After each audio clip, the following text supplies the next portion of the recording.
Band बाजा बारात, क्या मैं बिल्कुल सही पकड़ रही हूँ इसके नाम को? बिल्कुल आप सही पकड़ रही हैं और वहीं से स्टार्ट भी है जहाँ से आप समझ रही हैं। जी। 2010 में ही रणवीर सिंह की एक मूवी आई बैंड जी। बाजा बारात। मुझे अच्छी तरीके से याद है, बहुत छोटे अमाउंट से स्टार्ट किया। I don't want to disclose it, but ये जी। अंडर 1000 था, ये समझिए। ओके, साल 2010 में जब बैंड बाजा Exactly. बारात शुरू किया, तब तो स्टार्टिंग में तो आई थिंक लग्जरी सेगमेंट में नहीं मैम रहे था ही होंगे। नहीं कुछ उसमें, तो उसमें तो खाली ये था कि गेस्ट हाउस लोग बुक करते थे और डेकोर के नाम पे टेंट हाउस होता था। तो ये कौन सा टर्निंग पॉइंट आया जब आप कह रहे थे कि हम साधारण शादियां करते थे और फिर लग्जरी वेडिंग सेगमेंट में आप एंटर किए? एग्जैक्टली 2014 की बात है। मेरे पास एक आईजी के बेटे की शादी का ऑफर आया। वेडिंग इंडस्ट्री में सर ऐसा कौन सा ट्रेंड है जो अभी भी चल रहा है और आपको लगता है कि अभी ओवररेटेड हो चुका है, नहीं होना चाहिए? Bride entry, broom entry. अच्छा। ये 2010 से चल रहा है। सबसे बेस्ट डेस्टिनेशन क्या है? अब लोग उदयपुर, गोवा, अब उत्तराखंड में भी कई जगह लोग करने लगे हैं। मैम आप क्या सजेस्ट करते हैं? सबसे बेस्ट है आज की डेट में उत्तराखंड में जिम गवर्नमेंट। Oh wow. क्यों? इसके पीछे रीजन समझिएगा। मुझे ऐसा लगता है कि बैंड बाजा बारात खाली ग्रोथ इसलिए कर पाता है क्योंकि हम एक बहुत बड़ी कम्युनिटी को चला रहे हैं आज की डेट में।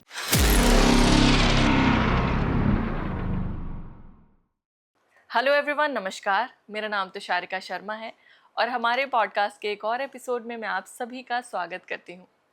दोस्तों, भारत देश की, इंडिया की अगर हम बात करें तो यहाँ सबसे ज़्यादा दो चीज़ों में लोग फाइनेंशियल इन्वेस्टमेंट करते हैं और सेंटिमेंटल इन्वेस्टमेंट भी करते हैं। सबसे पहला घर और दूसरा शादी। आज हम घर की बात नहीं करने वाले हैं, मैं नहीं बताने वाली हूँ आपको घर कैसे बिल्ड होता है। आज हम बात करने वाले हैं शादियों की। जी हाँ, हल्दी, मेहंदी, संगीत, एक्साइटमेंट, दो परिवारों का जुड़ना, एक नया फ्यूचर बिल्ड होना। लोगों का बचपन से सपना होता है हमारी बिटिया बड़ी होगी, हम उसकी शादी ऐसे करेंगे, हमारा बेटा बड़ा होगा, हम उसकी शादी ऐसे करेंगे। तो ये सिर्फ और सिर्फ एक बड़ा फाइनेंशियल इन्वेस्टमेंट नहीं है, ये एक बहुत बड़ा इमोशनल इन्वेस्टमेंट भी है और ज़िंदगी में एक ही बार मौका आता है। दोस्तों, घर हम बार बार बना सकते हैं, बदल सकते हैं, मगर विवाह, शादी एक ही बार होती है।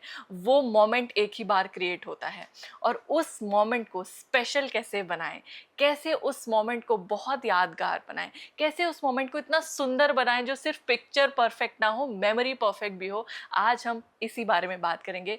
हमारे साथ मौजूद हैं Vineet Kumar Mishra ji, founder and CEO हैं बैंड बाजा बारात। जितना खूबसूरत रंगीन नाम आपको लग रहा है, इतनी खूबसूरत ये कॉन्वर्जेशन होने वाली है। विनीत सर, बहुत बहुत स्वागत है आपका हमारे पॉडकास्ट में। बैंड बाजा बारात, क्या मैं बिल्कुल सही पकड़ रही हूँ इसके नाम को? बिल्कुल आप सही पकड़ रही हैं और वहीं से स्टार्ट भी है जहाँ से आप समझ रही हैं। जी। 2010 में ही रणवीर सिंह की एक मूवी आई बैंड जी। बाजा बारात।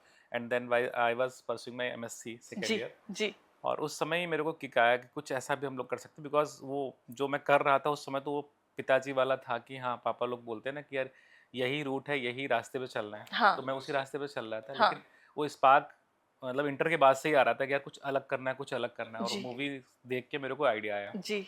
अब चूंकि वहाँ पे उसमें नाम कुछ नहीं समझ में आ रहा था और मैं I was not so aware कि कुछ ट्रेडमार्क होता होगा, कुछ कॉपीराइट्स होते होंगे। हाँ जी। मैंने वही नाम पकड़ के अपना एक छोटा सा ब्राउशर छपवाया, बैंड बाजा बारात करके। वाओ। और बहुत छोटे लेवल से स्टार्ट किया कि भाई, क्योंकि मुझे उसमें एक मेरिट उसमें ये मिला कि मैं पढ़ा लिखा था। पढ़ा लिखा इन द सेंस कि 2010 में इवेंट प्लानर्स नहीं होते थे। हाँ। ये 2010 में ऐसा एक होता है ना कि पढ़े लिखे लोग नहीं होते थे जी। इस लाइन में, इस जी। इंडस्ट्री में। जी। तो उसका एक मेरिट मिला हाँ। कि जिस भी क्लाइंट को मैं मिलता था उनको मेरा कम्युनिकेशन स्किल अच्छा लगता था, दो चार वर्ड्स अच्छे लगते थे और मुझे उसका एक स्पार्क मिलता था कि यार ये चलो डील इनके साथ डन हो जाएगी। हो जाएगी। जी। तो I was starting from very very small amount की मैंने अपनी वाइफ से, मुझे अच्छी तरीके से याद है, बहुत छोटे अमाउंट से स्टार्ट किया। I don't want to disclose it, but ये जी। अंडर 1000 था, ये समझिए। ओके। उसके बाद मैंने क्या किया, एक छोटा सा एक बोर्ड एक था, उसको बोलते हैं ग्लो साइन बोर्ड। उस पर ब्राइड एंड ग्रूम की फ़ोटो लगाने का मैंने काम शुरू किया कि मतलब ओके। गेट पे हम ये फ़ोटो लगाएंगे। हाँ। और I was charging 1000 rupees per day on the okay. Rental basis हाँ। कि इसका 1000 रुपये पड़ेगा। चूँकि मैं एजुकेशन फील्ड से भी था शुरुआत में, तो उसको पूरा नॉलेज था मेरे को कि प्रिंटिंग कैसे होती है, नाम की अगर फ़ोटो लगाएंगे तो क्या कैसे क्या होता है, तो वो हाँ। सब पता था। ओवरऑल मैंने उसमें छोटे सा इन्वेस्टमेंट 800 रुपये का करके 1000 रुपये शाम को तैयार कर लिया। तो मुझे स्पार्क आ गया हाँ, कि अब कि कर यार आप सकते कर हैं। सकते हैं इसको। हाँ। फिर वो मल्टीप्लाई करते करते करते करते बढ़ता गया बहुत सिस्टम। बढ़िया। तो 2010 की कहानी वो है। आज मेरे नो डाउट आप भी जान ही रही हैं, 8 स्टोर हो गए पूरे इंडिया में जी, धीरे करके। बहुत तो बढ़िया। ऐसे सर, ही था। आप सिधौली से हैं, हाँ, सीतापुर के पास। सीतापुर सिपाही। इतने मतलब स्मॉल टाउन ही है जहां तक मैं समझ पा रही हूँ, मैं गई हूँ। टाउन बहुत छोटा है, बट राइट, वहां से पॉपुलेशन ज्यादा हो गई है। वहां से लग्जरी वेडिंग का सेगमेंट, मतलब आप समझ रहे हैं, टियर 1 सिटीज का भी बिल्कुल क्रीम समझा जाता है इसको। वहां तक का सफर कैसे आपने तय किया? मैम ऐसे समझिएगा, से सिधौली, नो डाउट सिधौली में कोई डिग्री कॉलेज नहीं होता था 2008 7-8 की बात। हाँ। डिग्री कॉलेज था भी तो वो आर्ट साइड हुआ करता था। तो पापा लोग ने बोला कि ऐसे, हमने अपनी इंटर की पढ़ाई सिधौली में, गवर्नमेंट कॉलेज है गांधी विद्यालय इंटर कॉलेज, अभी भी है वो। जी। तो मैंने वहीं पे किया। और उसके बाद ये था कि senior education, that means graduation करने के लिए अगर आपको साइंस पढ़ना तो आपको लखनऊ ही जाना है, सीतापुर जाना है। हाँ। तो लखनऊ यूनिवर्सिटी अच्छा मानते थे, तो पापा ने बोला लखनऊ जाने का है। तो मैं लखनऊ पहुंचा। लखनऊ में थोड़ा सा जो हमने स्टार्ट किया, वो बहुत, कहते हैं ना, मैं बहुत थोड़ा स्वाभिमानी टाइप का इंसान रहा हूँ शुरुआत से ही। तो जब मैं 2007 में, सॉरी 2005 में लखनऊ पहुंचा हूँ फर्स्ट टाइम, तो 2005 में मुझे अच्छी तरह से याद है कि पापा से पैसे ना लेने पड़े तो क्या कर सकते हैं। तो उसके लिए क्या था कि भाई आपके पास कोई एक्सपीरियंस नहीं किसी जी। लाइन में, तो जी। प्राइवेट नौकरी कैसे मिलेगी। हाँ। तो एक ब्लू डॉट कंपनी थी, उसमें उन्होंने बोला कि डिलीवरी के लिए। डिलीवरी हाँ। के लिए जी जी। कि आप ये कुरियर्स आपको डिलीवर करने हैं। और that was too difficult for me because I was totally unaware about the addresses in Lucknow, हाँ हाँ, और वो आपको डिलीवर करना है। समझ सकती हूँ। तो मैंने, एक हमारे कजिन है, उनसे एक साइकिल ली रेंट पे, मतलब सॉरी उनसे मांगा उनसे कि भाई मुझे साइकिल दे दो क्योंकि मुझे कोरियर डिलीवर करना है। और वो 1600 रुपये की नौकरी, मेरी पहली नौकरी लग गई कि भाई चलो। ये किस अब साल की एटलीस्ट बात है? ये 2004 या 5 की बात है, जब 4-5 ने की। मतलब एग्जैक्टली लखनऊ में फर्स्ट टाइम मैं इंटर किया हूँ। वाह। मतलब ट्रेन से उतरा और फिर ये था कि अब नौकरी ढूंढनी है क्योंकि पापा से पैसे नहीं मांगने। हम्म। पापा, नो डाउट सब लोग दुनिया भर के जितने पापा हैं वो अपने जेब में 10 रुपये होते तो बेटे को 20 रुपये खर्च कराने की रखते हैं कि यार 20 रुपये खर्च करते हैं, भले 10 रुपये उनको कर्जा लेना पड़े। तो मैं समझता हूँ कि मतलब मेरे पिताजी ने, पापा ने सब कुछ किया, लेकिन फिर भी मैं नहीं चाहता उनको तकलीफ देना कि यार मैं समझ रहा हूँ क्योंकि उनके ऊपर पहले से ही लोड है। मेरे से छोटे भी लोग हैं, भाई भी है, बड़ी बहन भी है, सबको देखना है। तो मैंने सोचा कि इनको थोड़ा सा जहाँ तक हो सके कम से कम इन पे लोड आए। तो दैट्स वाई हमने वो 1600 रुपये की नौकरी स्टार्ट की। अब वो लखनऊ में जब पहला स्टार्ट हो गया तो फिर लगता है, जो आपने भी क्लाइंट बोले ना कि कम टाइम में ज़्यादा पैसा कैसे कमाया जाए। तो धीरे धीरे करके वो फिर समझ में आया कि यार 1600 रुपये की जो नौकरी कर रहे हैं ये हमारे लायक नहीं है। हम बीएससी कर रहे हैं, मैथमेटिक्स जानते हैं, अच्छा स्टूडेंट हो, तो पढ़ाने का काम करते हैं। तो मैंने 1 महीने के अंदर वो नौकरी स्विच ऑफ कर दी और अपना ट्यूशन पढ़ाना शुरू किया। ट्यूशन से फिर कोचिंग पढ़ाना स्टार्ट किया। कोचिंग जब मैंने पढ़ाया तो फिर क्या हुआ, मेरी एक अच्छी, ड्यूरिंग एमएससी फर्स्ट ईयर मेरी अच्छी जॉब लग गई। एक नारायण इंस्टीट्यूट है लखनऊ में, तो उसमें मेरे अच्छा, मैं एंड आई जानती वाज हूँ, गेटिंग स्मार्ट अमाउंट हजरतगंज इन, के आसपास yes he. Exactly, income tax office के जस्ट सामने, TN Singh is the owner of that. उन्होंने मेरे को अच्छा ऑफर किया and I was getting a smart salary 45,000 इन 2010 इन या, दैट बड़ी बात थी बड़ी उस बात। समय, बहुत बड़ी और बात। उसी पे ये वो, that was also a condition for my wedding because मेरी लव मैरिज है। तो ससुराल साइड से एक होता है ना, ऑफर आता है, लड़का थोड़ा पढ़ा लिखा हो तो स्टेबल हो, थोड़ा ये हो वो। तो that was also a condition, that's why I have joined that job. But वो अंदर से स्पार्क आ रहा था कि यार कम टाइम में ज़्यादा पैसा। तो हाँ। जो अभी आपने स्टार्टिंग में बोला ना कि आदमी अपनी ज़िंदगी में, ये एक्चुअली कहानी है जो हम बता रहे हैं आपको। यही थॉट मेरे दिमाग में आया था कि आदमी अपनी ज़िंदगी में 2 ही जगह पैसा खर्च करता है। एक तो या तो फिर वो शादी में करेगा, बिटिया की शादी के लिए इकट्ठा करता है, और दूसरा प्रॉपर्टी में। हाँ, घर। प्रॉपर्टी का बिजनेस करने के लिए आपके पास खुद का इन्वेस्टमेंट होना चाहिए, और ये शादी वाला ऐसा बिजनेस है जिसमें लोग एडवांस देते हैं आपको। तो that is the main thing कि मैंने इस इंडस्ट्री में कदम रखा बहुत बैंड छोटे बाजा से बारात शुरू शुरू किया। किया। और यानी 2010 में मूवी भी आई तो उसका भी बड़ा इफेक्ट पड़ा दिमाग में। यानी मतलब ये कह सकते हैं कि इन्वेस्टमेंट ना करना हो, इसके लिए हम एक रास्ता ढूंढ रहे थे। मैं अभी लास्ट पॉडकास्ट में कह भी रही थी, आवश्यकता आविष्कार की जननी है, कि आपको नीड होती है और आप कुछ ना कुछ ऐसा डिस्कवर कर लेते हैं। और वो एक इसलिए समझ में आ रहा था क्योंकि एक्चुअली बगैर पैसे का अगर कोई बिजनेस करना था उस समय, अब तो खैर नहीं रहा, अब तो आपको बहुत सारा पैसा लगाना हाँ, पड़ेगा। इन्वेस्ट करना पड़ता है। लेकिन उस समय ये था कि आपने सपोज, मैं बहुत एक छोटा एग्जाम्पल था, 2 लाख रुपए का आपने कोई डील डन की, आपको लाख रुपए एडवांस मिल जाते हैं। ऐसे आपने 5 डील कर ली तो पता लगा 5 लाख आपका एडवांस आ गया। अब ये आपका पास कैपिटल हो गया, इससे आप नया सामान खरीद कर सकते हो, सकते हैं, बिल्कुल। और उससे बाद में आपको रेंट पे देना है। Correct correct. That is the actual recipe of this business कि हम बिल्कुल। लोग इसको कर सकते तो जब आपने शुरू किया इसको शुरुआती दिनों में, साल 2010 में जब बैंड बाजा Exactly. बारा शुरू किया, तब तो स्टार्टिंग में तो आई थिंक लग्जरी सेगमेंट में हैं। नहीं मैम रहे था ही होंगे। नहीं कुछ उस समय। तो उस समय तो खाली ये था कि गेस्ट हाउस लोग बुक करते थे, और डेकोर के नाम पे टेंट हाउस होता था। हाँ, एग्जैक्टली बिल्कुल। टेंट हाउस होता था। स्टेज के फोटोज भी लोग मतलब मुझे अच्छी तरीके से याद है गेस्ट हाउस में अगर आप जाते थे किसी, तो वो एल्बम दिखाते थे प्रॉपरली हाँ, कि यार ये स्टेज हो जाएगा, ये स्टेज हो जाएगा, ये स्टेज हो जाएगा। हाँ, और उस समय भी हमने कुछ अलग किया था, मुझे अच्छे तरीके से याद है। मैं अभी आगे बताऊंगा आपको क्या अलग था, जिससे जी, मेरे को इसमें बहुत अच्छा पैसा बनाने का मौका मिला। बहुत बढ़िया। और वैसे भी आप किसी भी बिजनेस में जा रहे हैं तो आप कुछ जब तक डिफरेंट नहीं करते तब तक, इनोवेशन करना हाँ, पड़ेगा, उसमें बिल्कुल, आपको मजा आएगा। बिल्कुल, बिल्कुल। तो जब आप जैसे एंटर कर गए, शुरुआती दिनों में तो बड़ा स्ट्रगल रहा होगा क्योंकि कोई पोर्टफोलियो नहीं है, इन्वेस्टमेंट नहीं है, तो स्टार्टिंग के डेज़ में कैसे एस्टेब्लिश किया आपने अपने आप को? मैम, बिजनेस करने के मतलब कुछ एथिक्स हैं जो हमने शुरुआत में फॉलो किए, कि आपको हमेशा अपने फ़ायदे पे फोकस करना, ना कि दूसरे के फ़ायदे पे। तो that was the tie ups with the अलग-अलग लॉन्स पे जाके उनके मैनेजर्स से बात करना और मुझे लीड दो, मैं आपकी मतलब मैं वो मेरी गारंटी लेते थे कि भाई एडवांस देना तो कैसे दोगे आप एडवांस? तो ऐसे ही करके अपना कॉन्टैक्ट बनते रहे, धीरे करके हमने उनको एक थोड़ा-सा एक छोटा-सा जिसको बोलते हैं ना कि कुछ ओबलाइज़ किया, उन्होंने मेरे को ध्यान दिया और करते-करते बढ़ गया सिस्टम। करेक्ट, यानी हाँ, networking network network you starting can में से, आपने। हाँ। तो ये कौन-सा टर्निंग पॉइंट आया जब आप कह रहे थे कि हम साधारण शादियाँ करते थे और फिर लग्ज़री वेडिंग सेगमेंट में आप एंटर किए? ऐसा बोल सकते हैं कि ये 2014-15 की बात है, जब एग्ज़ैक्टली 2014 की बात है, मेरे पास एक आईजी के बेटे की शादी का ऑफ़र आया। लखनऊ में वो थी, मैं उनका नाम डिस्क्लोज़ नहीं करना चाह रहा था, बट वो अच्छी शादी करना चाह रहे थे। तो एट दैट पॉइंट, आप मेरी बात समझिए, मैं बहुत साधारण आदमी हूँ, मतलब हिंदी मीडियम का पढ़ा हुआ हूँ, तो आप समझ रहे हैं ना कि मेरा कन्वर्सेशन उस समय और 3 साल, 4 साल, 5 साल रहने के बाद भी वो अपनी वो वाली देशी भाषा नहीं जाती है। तो मैं उन मैडम के साथ बैठा, मिसेस पांडे हैं वो। मैडम ने मेरे से जनरली पूछ दिया कि व्हाट्सएप नहीं यूज़ करते हो आप? तो हमने कहा मैम मैं आपको मेल कर दूँगा फ़ोटोज़। बोले नहीं, व्हाट्सएप तो आजकल दुनिया यूज़ करने लगी है, आपको फ़ोटोज़ पता। तब मुझे रियलाइज़ हुआ कि थोड़ा-सा अभी अपने को अपडेट करने की ज़रूरत पड़ रही है। तो जब अपडेशन की बात आ रही है, तो फिर हमने डिज़ाइन्स में भी अपडेशन शुरू किया कि भई अभी और डिज़ाइन्स में अपडेशन कर सकते हैं।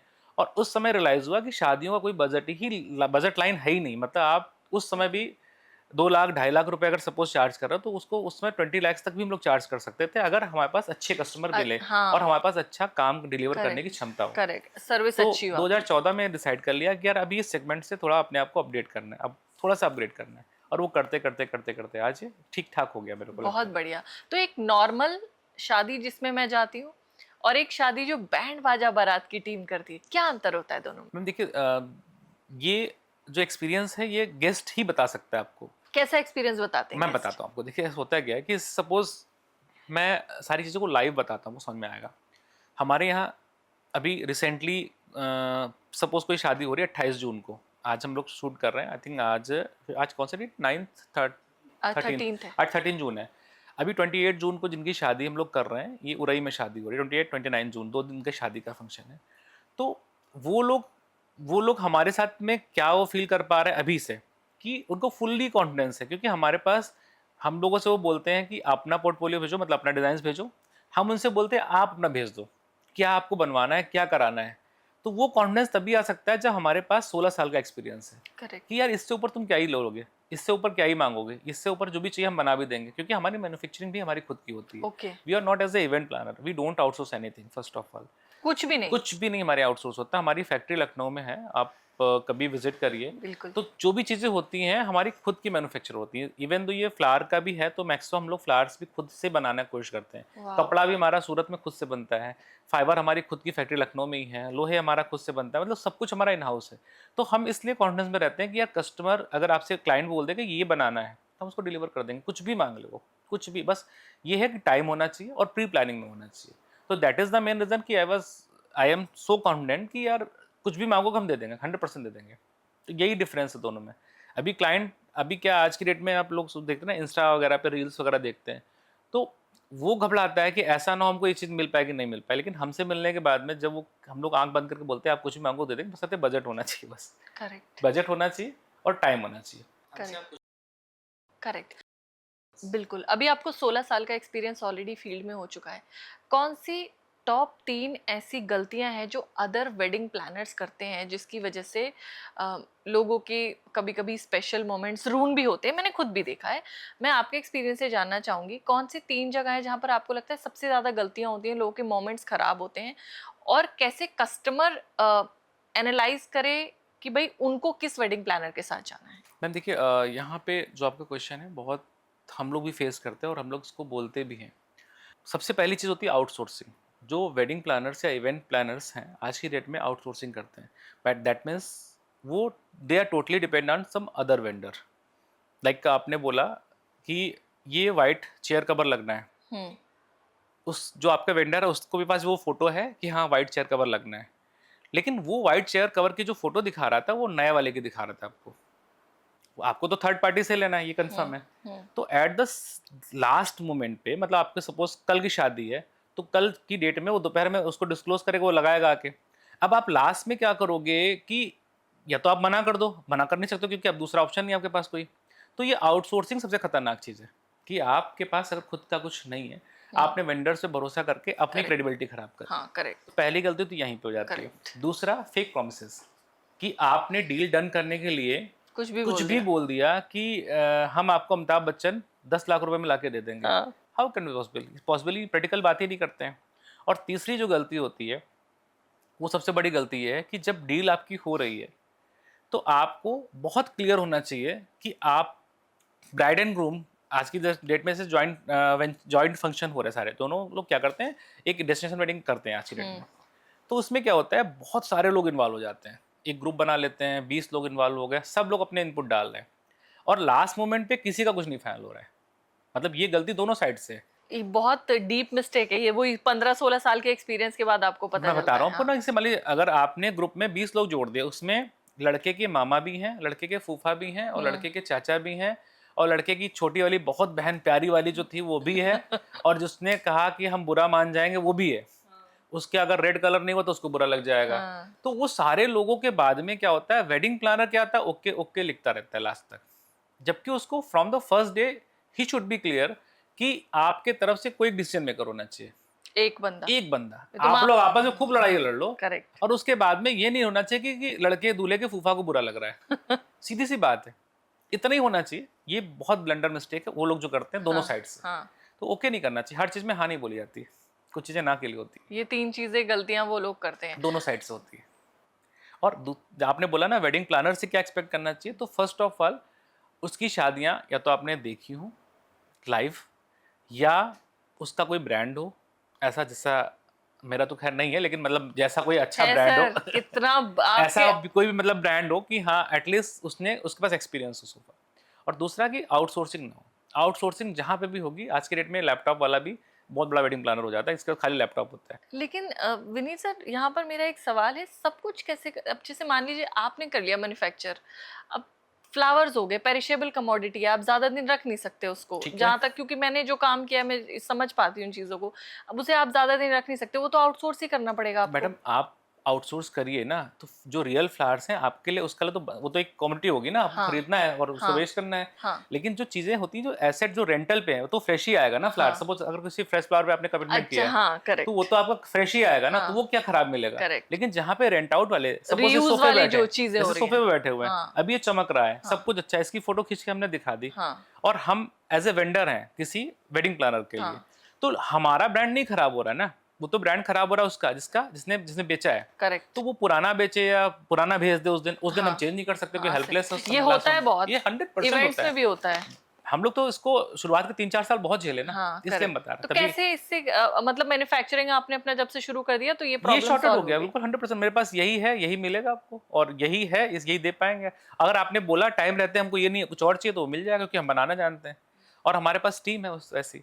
करेक्ट। और हम B2B में सेल भी करते हैं, हमारी एक दूसरी यूनिट है वीसंस ग्रुप, उसका सेल भी करती है दूसरे वेंडर्स मतलब के लिए। पूरा कैप्चर। और अभी आप कह रहे थे कि हमारा ब्रांड नहीं है, अरे कितना ऐसे ही है। वेंचर्स। ये तो मतलब कोई व्यक्ति कहते हैं ना, हमारे यहाँ बड़े डाउन टू अर्थ हो जाते हैं जब बड़ा कुछ अच्छा काम कर लेते हैं। कुछ नहीं पर मैडम। बहुत अच्छी चीज है कि आप लोगों की जहाँ पर सबसे ज्यादा इमोशनल इन्वॉल्वमेंट होता है उस जगह पर आप काम करें। जब आप किसी वेडिंग पे काम करते हैं तो कितना समय लेते हैं? जैसे कोई मान लीजिए लोग आपको सुन रहे हों, इनको आपसे जुड़ना है कि भाई हमें अपने बच्चे की या कोई किसी को अपनी वेडिंग प्लान करनी है, तो कितना समय हम लेते हैं और क्या प्रोसेस रहता है हमारा? मैम अगर कोई अच्छी वेडिंग, मतलब एक्चुअली ये वेडिंग साइज पे डिपेंड हाँ। करता है। हाँ। सपोज किसी को 100 लोगों की वेडिंग करनी है और उसको शाम नाम के लिए शादी है कि हाँ भाई शादी है, हाँ। उसकी बहुत एक्सपेक्टेशन नहीं है, हाँ। तो आप विद इन वीक प्लान कर सकते हो, लेकिन किसी को अगर एक ड्रीमी वेडिंग चाहिए हाँ, तो इसकी प्रिपरेशन के लिए कम से कम 6 महीने का टाइम होना चाहिए, क्योंकि उसको कस्टमाइज डेकोरेशन पूरा चाहिए, छह उसको ब्रांड। महीने सर? हाँ, 6 महीने, कम से कम 6 महीने चाहिए।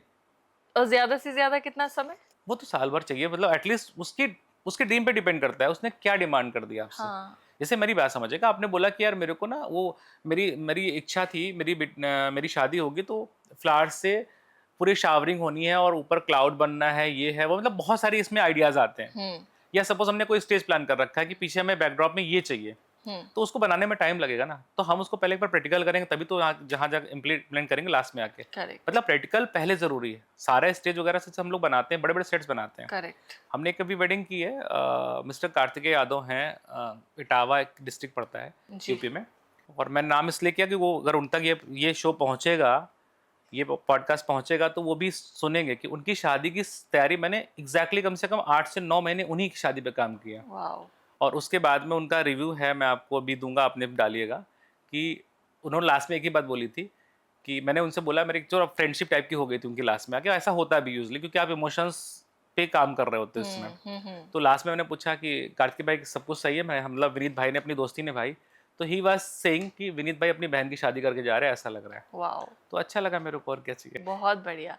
मतलब कस्टमर से वो अब दोस्त बन गए हाँ और हाँ, अभी भी। रेफर भी करते हैं, ऐसे बिजनेस डेवलप बहुत अच्छे से होता है। मैम, मेरी वाइफ से पूछेगा आप, हमारे यहाँ अभी भी राखी आती है यूएस से, मेरे लिए राखी आती है और मुझे फोटो बांध के भेजने पड़ती है, वाओ, क्योंकि उनकी शादी हमने कराई थी बहुत और बहुत बढ़िया, अच्छी शादी हुई थी। बहुत बढ़िया।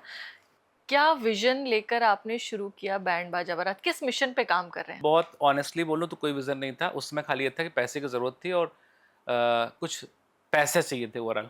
ये उस समय का विज़न था 2010 का। और अभी जिस विज़न पे काम कर रहा हूँ उसमें ये है कि इससे बड़ा ब्रांड दुनिया में नहीं होना चाहिए। वाओ, मैं अपनी नेक्स्ट जनरेशन को भी ये काम ट्रांसफ़र कर रहा हूँ, जबकि इतना पेनफुल काम है, कोई नहीं कहेगा कि बच्चों से कि ये इस पेनफुल वाले काम में आओ, लेकिन मैं चाहता हूँ मेरे बच्चे इसमें आएँ, क्योंकि बहुत अच्छी इंडस्ट्री है।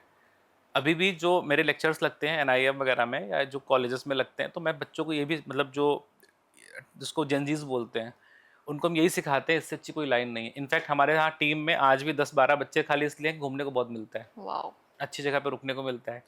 तो ये अच्छी लाइन है। मैं बहुत इसी बढ़िया, विज़न पे काम कर रहा हूँ कि अब ये एटलीस्ट इंटरनेशनल लेवल पे जाना चाहिए। बहुत बढ़िया, 100% जाएगा इंडिया आगे। में तो हम लोगों ने आज की डेट में यूपी, उत्तराखंड, राजस्थान और आपका एमपी ये कवर कर रखा कवर है। कर रखा है। साउथ में नहीं पहुँचे, साउथ में पहुँचने वाले हैं जल्दी से।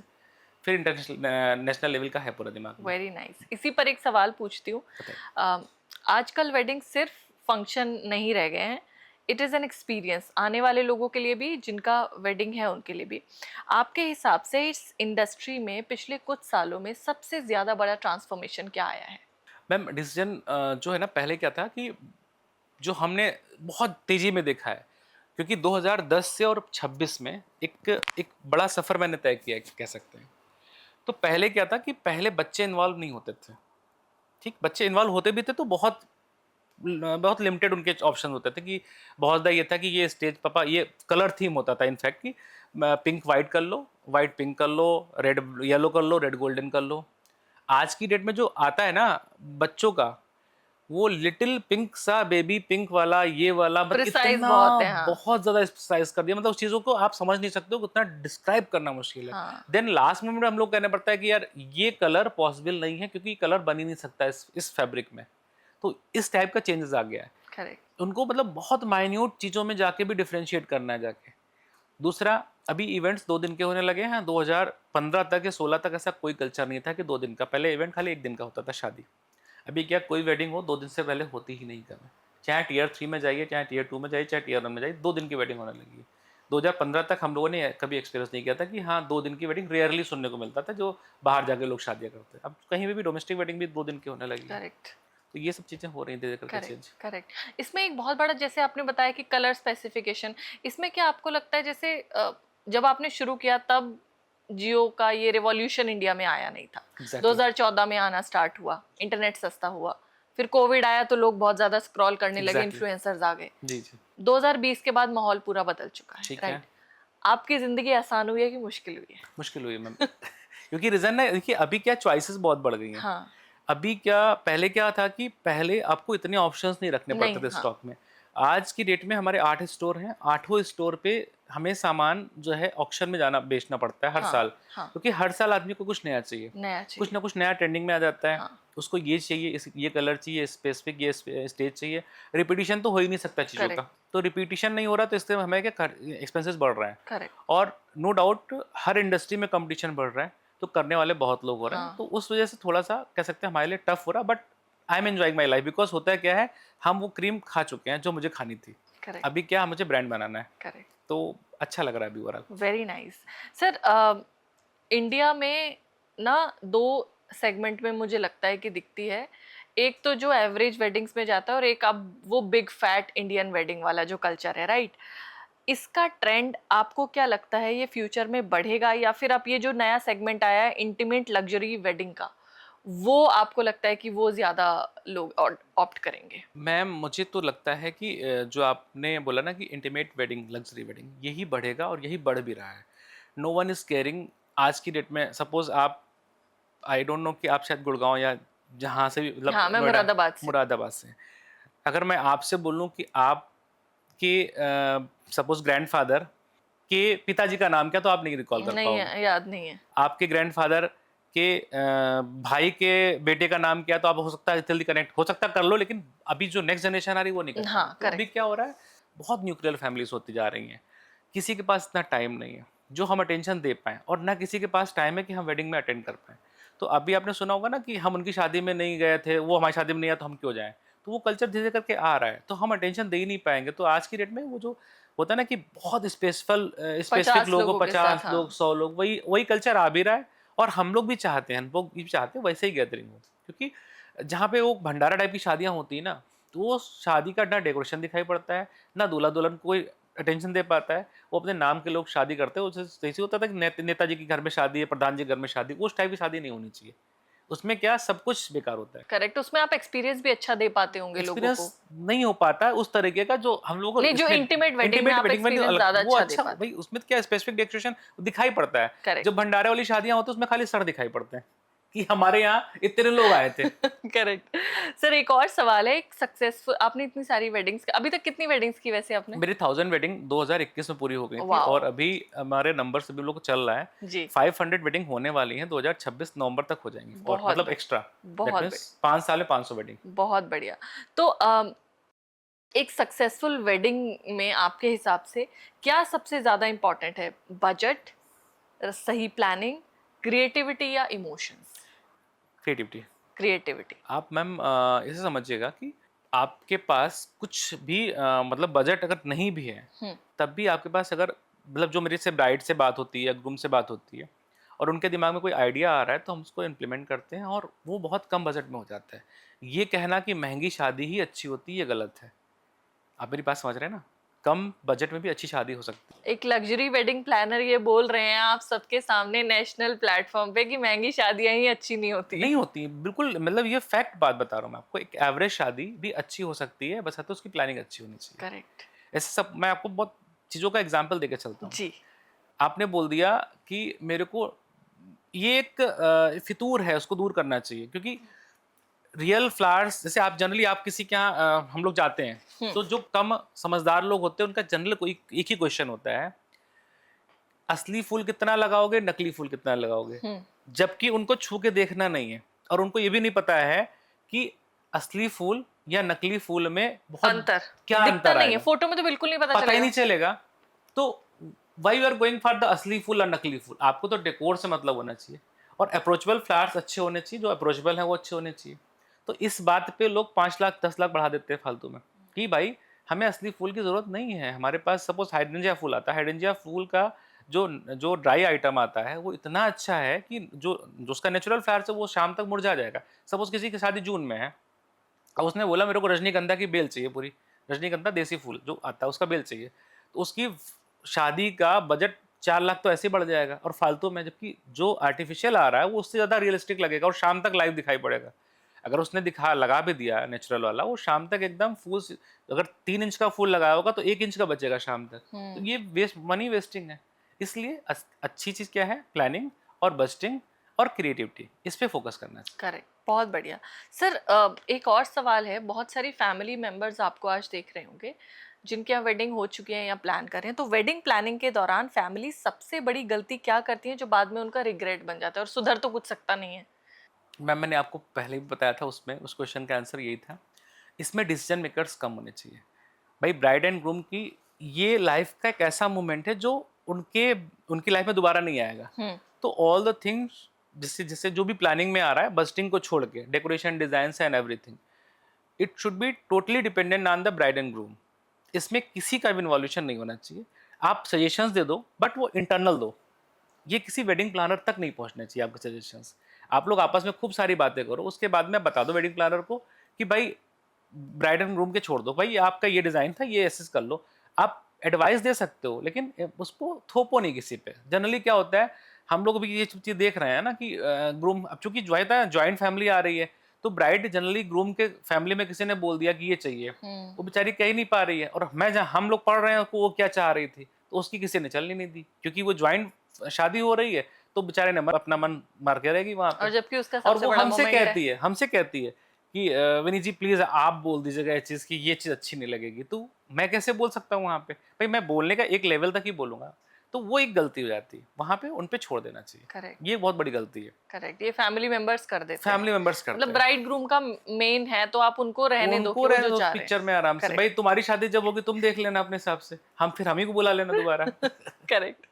सर, एक बहुत इंटरेस्टिंग क्वेश्चन है। बताइए मैम। आजकल रील्स का जमाना बहुत ज्यादा आ गया। अब आप क्या एक्सपीरियंस करते हो? ज्यादातर लोग आपसे क्या बात करते हैं कि भाई ये वैसे कैसा भी असली में दिखे, बट रील पे अच्छा दिखना चाहिए। तो अभी क्या लोग रील्स फोटोग्राफ्स सेंट्रिक वेडिंग कर रहे हैं? मैम रील्स का ही जमाना है। हमारे जब वेडिंग्स के ग्रुप बनते हैं, और उसमें कम से कम अगर मान लीजिए एक वेडिंग का ग्रुप बना, तो कम से 30-40 रील आ जाती हैं।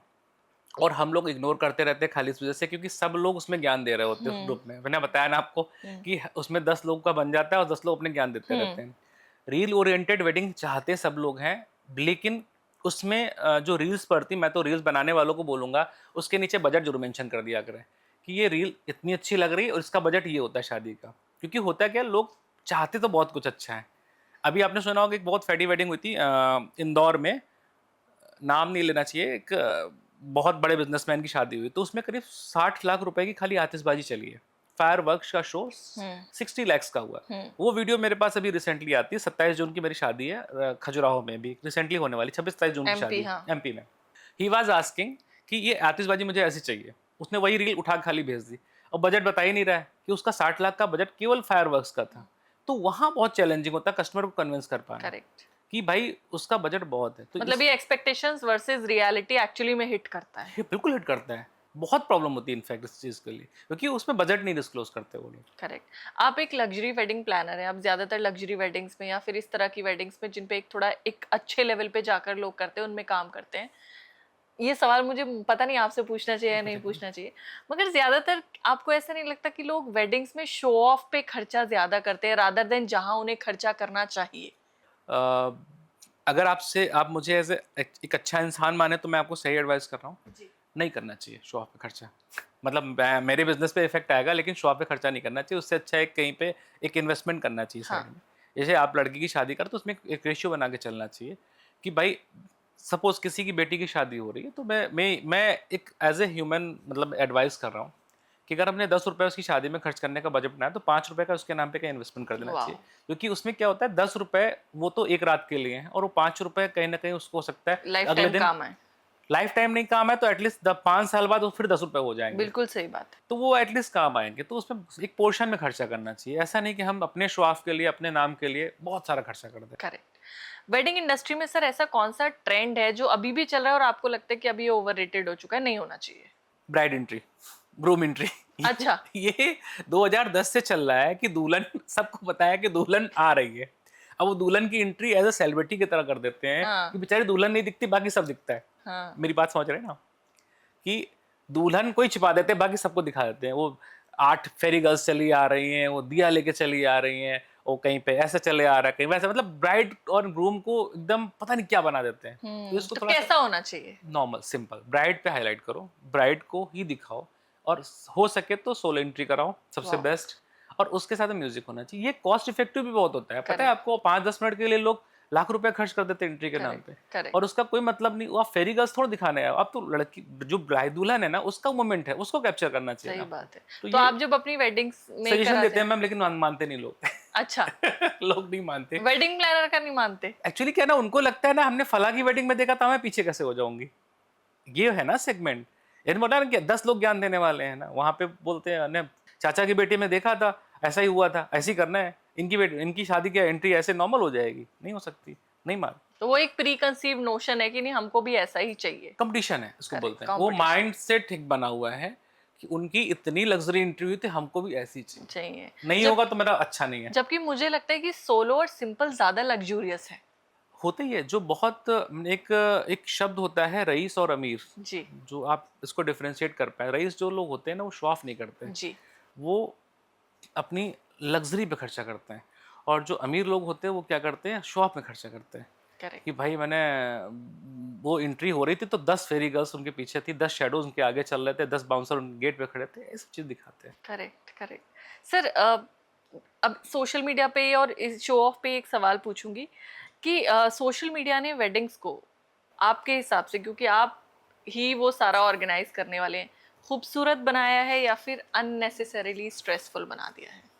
दोनों ही मैम, देखिए हर चीज़ के डिमेरिट्स और मेरिट्स होते हैं, आप समझ रहे हैं। स्ट्रेसफुल इसलिए बोल सकते हैं क्योंकि लोग अनएक्सपेक्टेड डिमांड्स करने लगे उसको देख के, जी और अगर वो चीज़ नहीं होती तो आज हम लोग और निखर नहीं पा रहे होते। करेक्ट तो दोनों ही चीज़ें हैं, उसके मेरिट्स भी हैं और डिमेरिट्स भी। हम किस तरह से ले रहे हैं वो हमारे पे डिपेंड करता है। करेक्ट सर, बहुत सारे लोग आपके क्लाइंट्स भी इसको सुन रहे होंगे, हाँ जी। मैं नहीं चाहूँगी आप नाम लें, मगर 15 साल के आपके करियर में सबसे ज़्यादा मुश्किल वेडिंग कौन सी थी, और उसमें आपको सबसे बड़ा कोई चैलेंज जो आपने फेस किया हो? मैम रिसेंटली एक इंसिडेंट है, वो 28, 29, 30 नवंबर ज़िंदगी में नहीं भूल सकते, 2025 की बात है। अभी रिसेंटली एक वेडिंग मैंने कराई थी। तो अगर उन तक पहुंचेगा तो वो समझ ही जाएंगे हमने किस वेडिंग की बात की थी। 28, 29, 30 नवंबर खजुराहो में शादी थी अभी रिसेंटली 2025 में। तो उसमें इतना मेरे को स्ट्रेस हुआ था कि मैंने शायद लाइफ में ऐसा स्ट्रेस कभी नहीं देखा। मुझे मेडिकली कहीं पे एडमिट होना पड़ा उस वेडिंग के लिए केवल। ओ, इतना टेंशन इतना हो गया। 30 डेज मैंने काम नहीं किया, मेरा फ़ोन स्विच ऑफ रहा। केवल उसमें केवल केवल इतनी गलती थी, ईगो था लड़के वाले और लड़की वालों के बीच में, और उसमें और उसमें आपको हम पिस रहे थे। क्योंकि उसमें क्या था, लड़की वालों ने एक अच्छा अमाउंट दे रखा था लड़के वालों को। मैं किसी का नाम इसलिए ले रहा चाह रहा हूँ क्योंकि वो जो पहुँच जहाँ तक वो देखेंगे पहुँच जाएंगे, समझ जाएंगे। करेक्ट करेक्ट और आज इस बात का आंसर इसलिए करना चाह रहा हूँ क्योंकि मैं उस समय जवाब नहीं दे पाया था, क्योंकि मैं उस हालत में नहीं था। उसका रीज़न ये था कि एक बहुत अच्छा अमाउंट उनके पास पहुँच गया था, तो they were expecting too much high level wedding, और जो से मेरी डील हुई थी उनसे एक अमाउंट तय हो चुका था, इससे ऊपर आपको जाना नहीं है। तो उस वजह से बहुत सारे क्लैशेस हो रहे थे। लास्ट मोमेंट पे उनकी एक्सपेक्टेशन ये थी, लास्ट मोमेंट पे ये नहीं होना है। 3 दिन पहले हमसे कोई बोल रहा है ऐसा होना चाहिए, वैसा होना चाहिए, ये होना चाहिए, वो होना चाहिए।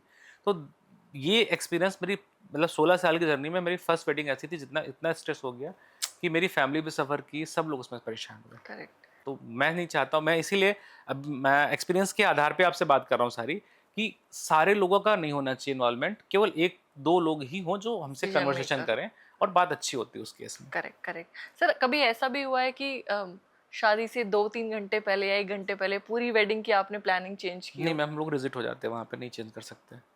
रीज़न क्या है ना, ये प्लानिंग लोग आते हैं ऐसी डिमांड हाँ, लेके? करते हैं बिल्कुल, लास्ट में बोलते हैं कि ये ऐसा हो सकता है, तो मैं उस केस में वही वही हाँ होके बोलता हूँ। इनफैक्ट बहुत रिजिट होके बोलता हूँ कि it's not possible, just ask to mister जिससे से मेरी डील हुई है, उनसे बात करिए जाके।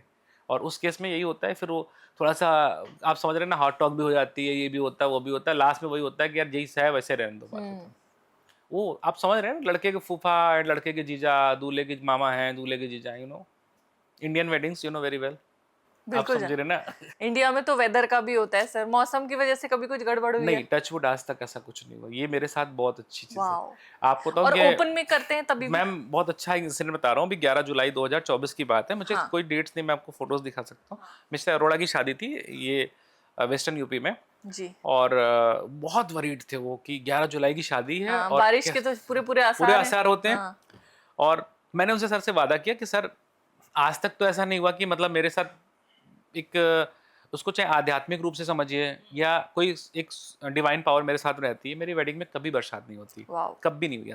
और उस पे मेरा चैलेंज हुआ था उनसे कि सर शादी में बारिश नहीं होगी, आप परेशान मत होइए, कुछ भी हो जाए। मिश्रा जी की शादी में नहीं होगी बारिश, है नहीं, बाकी मिस्टर अरोड़ा नहीं, मिश्रा जी की ऑर्गेनाइज की हुई शादी में नहीं होगी, बाकी कहीं भी हो बाकी सकती कहीं हो, है। बैंड बाजा बारात का इतना है कि नहीं होगी, लिटरली नहीं होती। बहुत बढ़िया। और वही हुआ, दोपहर तक उनके यहाँ पंडाल में बारिश हुई, हम लोगों ने प्रॉपर उस पर वाटर प्रूफिंग कर रखी थी। हाँ। लेकिन बारिश होने से क्या होता है ना, गेस्ट नहीं आ पाता है, ये पानी भर गया पंडाल में, पूरे ओपन शादी हो रही थी। हाँ। तो दोपहर में बारिश हुई, शाम को उनका फंक्शन, इतना मेरे पास फोटोज़ हैं, आपको मैं दिखा भी सकता हूँ, लेकिन चलिए छोड़िए, मैं दिखाऊँ क्या, आप समझिए। 11 जुलाई 2024 ऐसी डेट है जिसमें दोपहर तक बारिश हुई और शाम को एकदम क्लीन मौसम था, बढ़िया शादी, बहुत इतने अच्छे से मतलब उन्होंने। मैं ड्रिंक नहीं करता हूँ, मैं आज तक मैंने स्मोक और ड्रिंक नहीं किया। बस वो अरोड़ा अरोड़ा मतलब पंजाबी लोग होते हैं, रात में बैठे 12 बजे 1 बजे सजन कोट टाइप की टेबल लगती है, वो मैं फोटो दिखाता हूँ आपको क्योंकि उसमें वो बोले कि अगर विनीत तुमने आज मेरे साथ ड्रिंक नहीं ली तो मैं समझ जाऊंगा तुम मेरी शादी, बेटे की शादी से खुश नहीं हो। और मेरे को टेबल पर बैठाल के मतलब टेस्ट कराया उन्होंने। मैम को पता था? मैंने बताया था कि मैं कभी छिपाता नहीं हूँ, कभी कुछ भी मैं कभी भी कोई चीज़ छिपाता नहीं हूँ। तो मैंने उसमें ना, मैं आपको बड़ा आपको अजीब लगेगा कि, लेकिन मैं दिखाता हूँ। उन्होंने टेबल बैठा के मेरे को बोला कि नहीं, आप अगर नहीं करोगे तो मुझे लगेगा कि आप मेरी शादी से खुश नहीं हुए हो। He was very happy in this that moment. Photo शायद मिस हो गई, मैम दिखाऊंगा मैं आपको। बिल्कुल। सर आप डेस्टिनेशन वेडिंग में भी हैं शायद, जहां तक मुझे पता है। डेस्टिनेशन वेडिंग ही फोकस कर रहा हूँ सबसे इस समय। ज्यादा हाँ, सबसे मतलब 2020 अगर के आपको बाद। सिटी में भी करना हो या सिटी से आउटसाइड भी करना हो, डेस्टिनेशन वेडिंग के लिए आप अपने एक्सपीरियंस से बताइए, क्योंकि आपकी एक्सपर्टीज, सबसे बेस्ट डेस्टिनेशन क्या है? अब लोग उदयपुर, गोवा, अब उत्तराखंड में भी कई जगह लोग करने लगे हैं, आप क्या सजेस्ट करते हैं? बहुत अच्छा आपने क्वेश्चन है और मैं आपको आंसर बहुत अच्छे से दे रहा हूँ। सबसे बेस्ट है आज की डेट में उत्तराखंड में जिम कॉर्बेट। Oh wow. क्यों? इसके पीछे रीजन समझिएगा। वहाँ तो एक नेचुरल वाइब्स आती है, फर्स्ट ऑफ ऑल वेदर का कोई इशू नहीं होता है। जैसे हाँ। आप जून में भी जाओगे तो अच्छा वेदर होता है वहाँ पे, मई जून में भी जाओगे तो जिम कॉर्बेट या और थोड़ा हाइट पे चले जाओ तो और अच्छी शादियाँ होती हैं। जी। तो मेरी फर्स्ट प्रेफरेंस इसमें जिम कॉर्बेट में है। जिम कॉर्बेट में मेरे एक अभी नए फ्रेंड हैं, रीवा के हैं, मिस्टर विकास द्विवेदी, एक अच्छी होटल चेन में है आज की डेट में वो। जी। तो मैं उनका नाम इसलिए भी ले रहा हूँ क्योंकि वो उन तक पहुँचेगा और उनको समझ में आया कि हाँ, मैं उनको प्रमोट कर रहा हूँ आज की डेट में। जी। उनकी आज करीब 6 होटल्स हैं वहाँ पे। जी। तो मतलब मैं अभी उन्हीं को सजेस्ट करता हूँ वहीं पे जाना चाहिए, क्योंकि जिम कॉर्बेट में क्या है, तो नेचुरल वाइब्स आती है, माउंटेन्स भी हैं, रिवर साइड भी है। हाँ। तो वो एक अलग ही फील आता है और कहीं ना कहीं एक वो इंटीमेट वेडिंग वाला फीलिंग भी आता है। एग्जैक्टली। अभी एक बहुत बड़े यूट्यूबर ने की है उत्तराखंड में शादी, क्या नाम है, मैं बता रहा हूँ, ब्लॉगर है ना वो, सौरभ जोशी। हाँ। उसकी शादी हुई है सौरभ जोशी की उसमें। जी। और मैं आपको बताऊँ बात, अच्छी बात है आपको कि उत्तराखंड में इसलिए भी करना चाहिए कि मतलब मेरी बात को समझिएगा, ये जो शादी होती है ना, ये कई लोगों का व्यापार होता है। आप अगर मेरी बात को कहीं कनेक्ट कर पा रहे हो, मैं समझ पा रही हूँ। उत्तराखंड में आज भी व्यापार की कमी है, बहुत कमी है सर, लोग टूरिज्म पे ही जिंदा है। डिपेंडेंट है। ठीक है, आप मेरी बात समझ रहे हैं। अगर हम लोग यहाँ से कुछ अच्छा उनके लिए कर सकते हैं तो सबसे बेस्ट चीज, हमारे लिए भी अच्छा, उनके लिए भी अच्छा। वेडिंग इंडस्ट्री में आप ये समझिएगा कि ये दो लोगों के बीच की डील नहीं होती है, उस दिन कम से कम 100 लोग काम कर रहे होते हैं, जिस शादी होती है। बिल्कुल। तो अगर हम लोग उत्तराखंड को प्रमोट करते हैं, Uttarakhand like Jim Corbett, Nainital, या और उसके ऊपर जाके जितना ऊपर जाए, रानीखेत हो गया, अल्मोड़ा हो गया। जैसे अल्मोड़ा में एक जगह पे कसार देवी टेम्पल है, मैं तो चाहूंगा ऐसी जगह पर जाके लोग शादी करें, मंदिरों में भी करवाते हैं। हाँ बिल्कुल, मैं चाहता हूँ ऐसा हो, ये कल्चर चेंज हो। रीजन क्या है? It's not only the wedding, it's not only the deal between two peoples where band baja barat and the client. It's a deal for 100 persons occupation. बिल्कुल सर, उन लोगों का रोजगार है मैम। बिल्कुल बिल्कुल। जब कोविड लगा तो हम लोगों ने सब देखा है, हम लोगों ने आटे चावल कैसे दिए हमको पता है ना। बिल्कुल, इसलिए मैं समझता हूँ इसको करना चाहिए। करेक्ट। एक और सवाल है, जैसे आपके पास मान लीजिए 2 क्लाइंट्स आते हैं, ये मेरा एज अ व्यूअर सवाल है, बहुत सारे व्यूअर्स का भी मुझे लगता है ये क्वेश्चन होगा। 2 लोग आपके पास आए, एक का बजट है 50 लाख, दूसरे का बजट है 5 करोड़। अब दोनों की शादी जब बैंड बाजा बारात में आप ऑर्गेनाइज करते हैं तो अप्रोच में क्या डिफरेंस आता है और कैसे आप उनको जस्टिफाई करते हैं? बन देखिए, हमारे लिए सबसे बड़ी चीज़ है 50 लाख वाले की एक्सपेक्टेशन क्या है जी, या 5 करोड़ वाले की एक्सपेक्टेशन क्या है जी। ऐसा नहीं कि वो 5 करोड़ दे रहा है तो प्रॉफिट मेकिंग ही होगा, फर्स्ट ऑफ ऑल। और 5 करोड़ देने वाला, मुझे ऐसा लगता है कि जिसकी हम शादी करेंगे 5 CR वाले की, मतलब मुझे लगता है कि वो हमारे कम से कम 7 से 8 दिन इधर उधर कर देगा, मतलब वेडिंग सीजन में अगर कोई डेट ऐसी हो रही, उस पे हाँ। हम लोग फिर जज करते हैं करेक्ट। कि हमारे आगे पीछे कौन सी वेडिंग्स लगी हुई हैं। हाँ। सपोज कोई डेट है 25 जुलाई सपोज आ गई, अब 25 जुलाई के पता लगा हमें 20 जुलाई को पहले से एक वेडिंग लगी हुई, तो वो हमारी इफेक्ट हो जाएगी 5 करोड़ वाली वेडिंग के। उसकी एक्सपेक्टेशन ये होगी कि उस दिन कम से कम 7 से 8 दिन हमें उसमें लगना ही पड़ेगा, सिर्फ उसी वेडिंग पे। उसी वेडिंग पे फोकस करना पड़ेगा। हाँ। तो उससे अच्छा है कि 50 लाख वाली कर लो। उसमें क्या है कि हमें उतना फोकस नहीं रहना पड़ेगा, हमारी टीम भी वो सब मैनेज कर लेगी, क्योंकि 5 करोड़ देने, जो 5 करोड़ की शादी करता है ना, उसको लगता है विनीत मिश्रा ने अगर हमारी वेडिंग में आके इनपुट्स नहीं दिए या हमसे हेलो हाय नहीं किया तो हमारी वेडिंग अच्छी नहीं होगी। तो ये एक बड़ा मिथ है, इसको भी दूर करना करेक्ट। चाहिए। और फंड्स के का कोई इतना बड़ा लेना देना नहीं है इन दिस, अगर मतलब दिखने में ऑलमोस्ट दोनों ही अच्छी बन सकती है। हाँ, दोनों बन सकती है। मतलब मैंने बोला ना आपको, ये डिपेंड करता है क्लाइंट की एक्सपेक्टेशन क्या है। हाँ।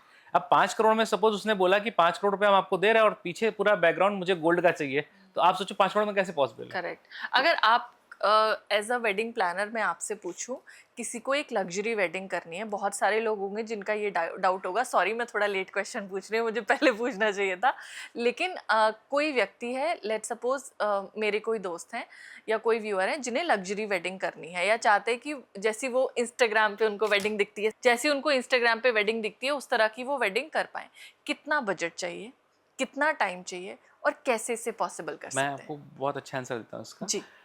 सबसे पहले उनको एक बेंचमार्क सेट करना चाहिए कि हमारा मैक्सिमम बजट क्या है। जी। मैक्सिमम बजट क्या है कि मतलब जहां तक हम जहां तक हम जा सकते हैं। ठीक है। Then they should call first of all a professional wedding planner. जी। लोग गलती क्या करते हैं, पहले रिजॉर्ट पहुंच जाते हैं। बजट क्या रखना चाहिए? नहीं, मैंने अब बोला ना, it will all depend the guest budget. Correct. जैसे सपोज आपके इज इट जेब में पॉसिबल 1 करोड़ में हो सकती है अच्छी वेडिंग? और नीचे आ जाए 50 लाख में हो जाएगी। अच्छी वेडिंग अच्छी वेडिंग हो जाती है 50 लाख में, अगर आपके पास प्रॉपर प्लानिंग है तो। Wow. 50 lakh is a standard amount for a, you can say, upper level wedding. Wow. तो यही मतलब जवाब मैं चाह रही हाँ, थी कि नंबर अगर मुझे कुछ मिल जाए तो, अगर 50 50 लाख लाख मेरे पास है तो अच्छा वेडिंग स्टैंडर्ड हो जाए। अमाउंट है, और इसमें आप 150 लोग, 100 से 150 लोग की वेडिंग, वाओ। एक डेस्टिनेशन वेडिंग अच्छी प्लान कर कर सकते हैं, सकते हैं। बशर्ते इसमें कोई अच्छा प्लानर होना चाहिए। रीजन क्या है मैम, एक्चुअली आज की डेट में ना, जिन आपने बोला ना लैपटॉप लेके घूम रहे हैं और वेडिंग हाँ प्लानर हाँ है, तो हाँ, उनके क्या बिल्कुल भूख बहुत बड़ी है। बिल्कुल बिल्कुल। आपको बड़ा आश्चर्य लगेगा इस चीज को जान के कि टीएससी के नाम पे, टीएससी आप समझते हैं ना, एक छोटा सा कमीशन अमाउंट होता है जो होटल्स पे करते हैं हाँ। इवेंट वालों को, वो टीएससी के नाम पे 10-10 लाख रुपए कमा रहे हैं। और वही जो जो जा रहा है अमाउंट, वो जाएगा तो कस्टमर की जेब से, जाएगा तो उन्हीं की जेब से। करेक्ट। तो वो चीज़ हम लोगों के यहाँ नहीं होती। हम लोगों के यहाँ क्या है, होटल की डील अलग है, उसमें भी हम लोग जितना वो टीएससी दे रहा है उतना छुड़वाते हैं पहले, कि भाई मेरे गेस्ट खुश होने चाहिए, और हमारी जो मतलब जो हमारी अर्निंग है वो केवल हमारे अपने काम से है, काम से है। तो उससे हो जाता है आराम से। 50 Correct. Lakh is standard amount कि आप जाके जिम कॉर्बेट इस जगह पे शादी कर सकते हो आज की डेट में। और वैसे तो फिर बजट कोई है ही नहीं, लक्ष्मी विलास चले जाओ, उदयपुर चले जाओ, गोवा चले जाओ, कोई Correct. लिमिट ही नहीं बजट एक की। और सवाल है, वेडिंग प्लानिंग में ना डिस्क्रिपेंसीज बहुत होती हैं, अभी बहुत सारे, जैसे लैपटॉप वालों की हम बात कर रहे हैं, ये लोग वेडिंग कर रहे हैं, बहुत सारे लोग फ्रीलांसर्स आ गए हैं इसमें, जो क्वालिटी मेंटेन नहीं कर पाते क्योंकि वो वेंडर डिपेंडेंट है, कभी कोई प्रोजेक्ट आएगा तो यहाँ से लेंगे यहाँ से लेंगे, उनके पास तो बैंड बाजा बारात जैसे ना टीम है ना ब्रांड है।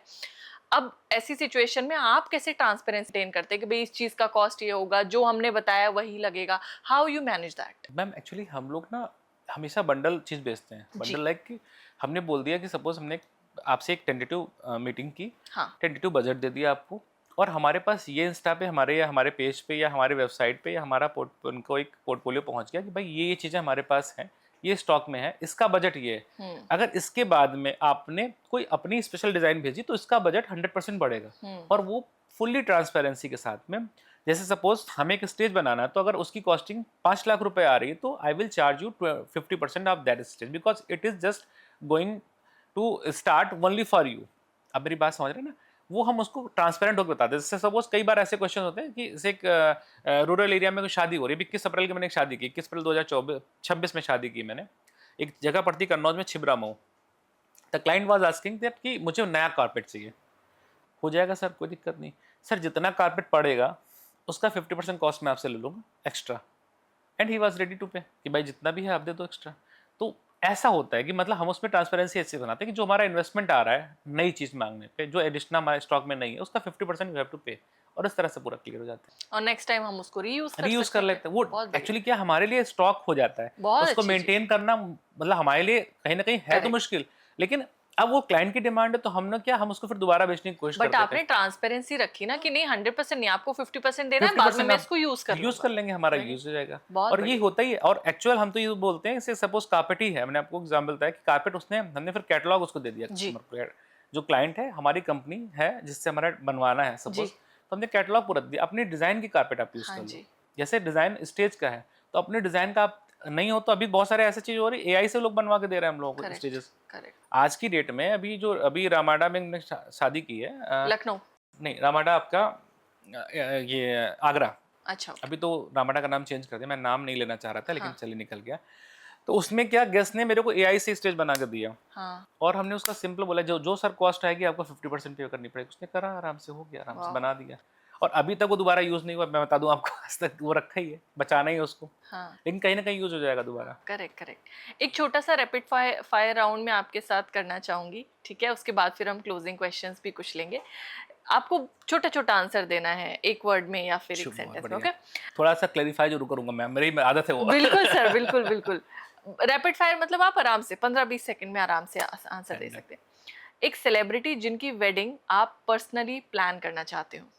खुशबू मिश्रा, ओह। मेरी वाइफ, दोबारा करना चाहेंगे फिर से। वो मेरे मन की नहीं हो पाई थी उस समय। बिल्कुल बिल्कुल। सर फूड, डेकोर या एंटरटेनमेंट, वेडिंग का रियल किंग कौन है? Decor, food and entertainment. Entertainment. Food and decor दो, एंटरटेनमेंट को तो हम थोड़ा सा इग्नोर कर सकते हैं। ओके। लव मैरिज या अरेंज लव मैरिज? मैरिज। मेरे सवाल पूरा करने से पहले आपने बोल दिया। नहीं, लव मैरिज इसलिए मैं बोल रहा हूँ क्योंकि लव मैरिज एक्सपीरियंस दे देती है ना बहुत कुछ। बिल्कुल बिल्कुल। एक वेडिंग मिथ जो इंडियंस को तुरंत छोड़ देना चाहिए। महंगी शादी अच्छी होती है। हाँ, आप पहले भी बता चुके हैं। One destination you would never say no to for Jim planning a Corbett, wedding. Jim Corbett, Jim वाह, कॉर्बेट सबसे बेस्ट है। क्लैरिटी, कितनी बढ़िया क्लैरिटी है। मैं जिम सवाल कॉर्बेट पूरा कर रही हूँ, आप मैम, जवाब जिम दे रहे हो। कॉर्बेट इसलिए मैं बढ़िया क्योंकि नेचर से लगाव होना चाहिए आदमी का। Very nice. One wedding trend that will dominate the next 5 years। You can say जो आज की डेट में जो मंत्रोच्चारण पंडित जी वाला हो रहा है वो खत्म हो जाएगा, मैं गारंटी लेता हूँ। म्यूजिकल फेयर उसका रिप्लेस कर देगा। ओके। अभी भी हो रहा है हाँ बहुत। हो रहा है, बट धीरे धीरे करके आ रहा है। ओके, अभी आगे चल के हो सकता है म्यूजिकल फेयर ही चले। वंडरफुल। सर आपने हजारों लोगों के स्पेशल डे को मेमोरेबल बनाया है। आखिर में आपके लिए सक्सेस का मतलब क्या है जब आप वेडिंग प्लान करते हैं? प्रॉफिट, पॉपुलैरिटी या किसी फैमिली की खुशी? ये तीनों में से नहीं कोई, प्लीज, मतलब मैं अपना जवाब खुद से देना चाहिए। बिल्कुल। मैम देखिए, वही है सबसे बड़ी चीज़। सफल जो सक्सेस आपने बोला ना, सक्सेस का मतलब मेरे मायने में ये होता है, अगर आपके होने से 4 लोग खुश हैं, या एक कम्युनिटी खुश है, या एक समुदाय खुश है, एक शहर खुश है, या एक देश खुश है, तो आप सक्सेस हैं। बहुत बढ़िया। अगर आपके होने से किसी को भी तकलीफ है तो आप सक्सेस नहीं मान सकते, आप कितना भी पैसा कमा लो, कितनी पॉपुलैरिटी कमा लो। करेक्ट। तो मैं अपनी बैंड बजा बारात में मैंने आज तक यही सीखा है। जैसे हमने बोला ना, 15 साल पहले जो हमारे यहाँ एक चौकीदार थे, वो आज भी वही चौकीदार है। बिल्कुल। मैं उनको खाली इसलिए नहीं हटा पाता हूँ उनको, कि मैं जानता हूँ उनको हटाऊंगा तो उनको इमोशनली बहुत लॉस होगा। तो मुझे ऐसा लगता है कि बैंड बजा बारात खाली ग्रोथ इसलिए कर पाता है क्योंकि हम एक बहुत बड़ी कम्युनिटी को चला रहे हैं आज की डेट में। हमारे स्टाफ है, हमारी टीम है, हमारे लोग हैं। वाह। तो जैसे मेरी इस समय सबसे क्लोजेस्ट एक है, कलीग है, स्टाफ बोले, जो भी बोले, बहन बोले, कौशकी है। अब वो मेरा बहुत सारा काम हैंडल करती है, तो मैं हम लोग इमोशनली बहुत अटैच हो जाते हैं वहाँ पे आके कि यार मतलब बहुत सारी चीज़ें होती है ना कि आप बीइंग बियॉन्ड द प्रोफेशन करते हो। जैसे अभी एक बच्चा है, ये नया आया अभी, एनआईएम से आया, तो हम लोग फैमिली की तरह रहने लगते हैं। तो हमारे होने से अगर इसको खुशी मिल रही है तो हम सक्सेस हैं। वाह। और हमारे किसी भी एक्टिविटी से अगर इसको ये हर्ट हो रहा है तो वो हम सक्सेस नहीं मानते। This is true leadership. हाँ, ये यही होना लीडरशिप चाहिए, है। यही मैम होना चाहिए। क्योंकि बैंड बाजा बारात की पूरी टीम आपका विजन फॉलो कर रही है। जो आप में आपके साथ इन्वेस्ट करते हैं वो आपके विजन को फॉलो कर रहे हैं। ट्रू लीडर वही होता है जो अपने से पहले अपने टीम का, अपने क्लाइंट्स का, अपने साथ जुड़े लोगों के बारे में सोचे। और ये मैं आपको ना बोला ना कि लोग अभी राखी भेजते, मेरा क्या उनसे कोई कनेक्शन थोड़ी ना, कोई एक बिल्कुल।